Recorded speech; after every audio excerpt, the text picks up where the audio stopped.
Good morning, welcome back to my channel. मेरे पास सब बच्चों को तो गाइज आज बात करने वाला हूँ सरकारी कर्मचारियों की रिटायरमेंट के नियमों में गाइज बड़ा बदलाव हुआ है। तो गाइज फटाफट से बात करेंगे। अभी तक आपने हमारे चैनल को सब्सक्राइब कीजिए और ज़्यादा से ज़्यादा सपोर्ट कीजिए। तो गाइज आइए नई गाइडलाइंस को फटाफट से जान लेते हैं। तो गाइज आइए फटाफट से बात करेंगे सरकारी कर्मचारियों के लिए नई पेंशन योजना यूपीएस।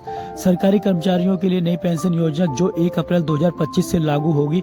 इस योजना की मुख्य विशेषताएं क्या है? कम से कम 25 साल की सेवा पूरी करने वाले कर्मचारियों को आखिरी 12 महीने के औसत वेतन का 50% पेंशन के रूप में मिलेगा। 10 साल से कम सेवा अवधि के लिए भी अनुपातिक पेंशन का प्रावधान है।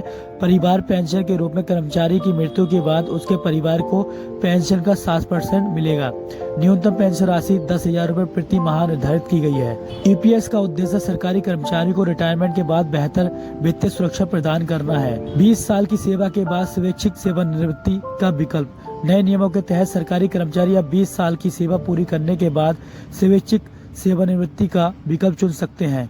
इसके प्रमुख प्रावधान क्या है? कर्मचारी को कम से कम 3 महीने का नोटिस देना होगा। नोटिस अवधि कम करने के लिए विशेष अनुरोध किया जा सकता है। स्वैच्छिक सेवानिवृत्ति लेने वाले कर्मचारियों को नियमित सेवानिवृत्ति के समान लाभ मिलेगा। ये प्रावधान कर्मचारियों को अपने करियर और जीवन के लक्ष्यों के अनुसार सेवानिवृत्ति की योजना बनाने में मदद करेंगे। Qualifying service certificate. रिटायरमेंट से पहले अनिवार्य प्रक्रिया। नए नियमों के अनुसार सभी सरकारी कर्मचारियों को अपने रिटायरमेंट से 5 साल पहले क्वालिफाइंग सर्विस सर्टिफिकेट QSC जमा करना होगा। इस प्रक्रिया के मुख्य बिंदु हैं। QSC जमा करना 18 साल की सेवा पूरी होने के बाद अनिवार्य है। ये प्रक्रिया 31 जनवरी 2025 से शुरू होगी। QSC कर्मचारियों की सेवा अवधि और योग्यता को प्रमाणित करेगा। इससे रिटायरमेंट से जुड़े सभी रिकॉर्ड व्यवस्थित हो जाएंगे। ये प्रक्रिया सेवानिवृत्त लाभों के सुचारू वितरण में मदद करेगी और किसी भी विवाद को कम करेगी। Catch up contribution. वरिष्ठ कर्मचारियों के लिए अतिरिक्त बचत का अवसर।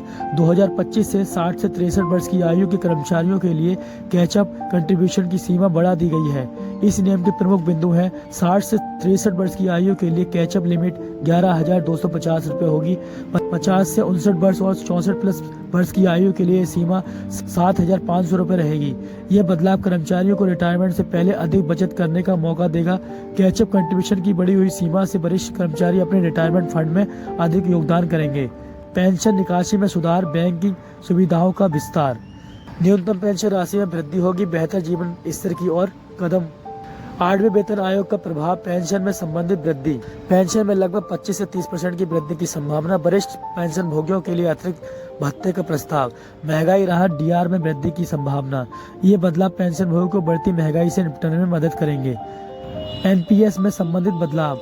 8वें वेतन आयोग के साथ एनपीएस में कुछ भी बदलाव हो सकते हैं। सरकार का एनपीएस में योगदान 14% से बढ़ने की संभावना।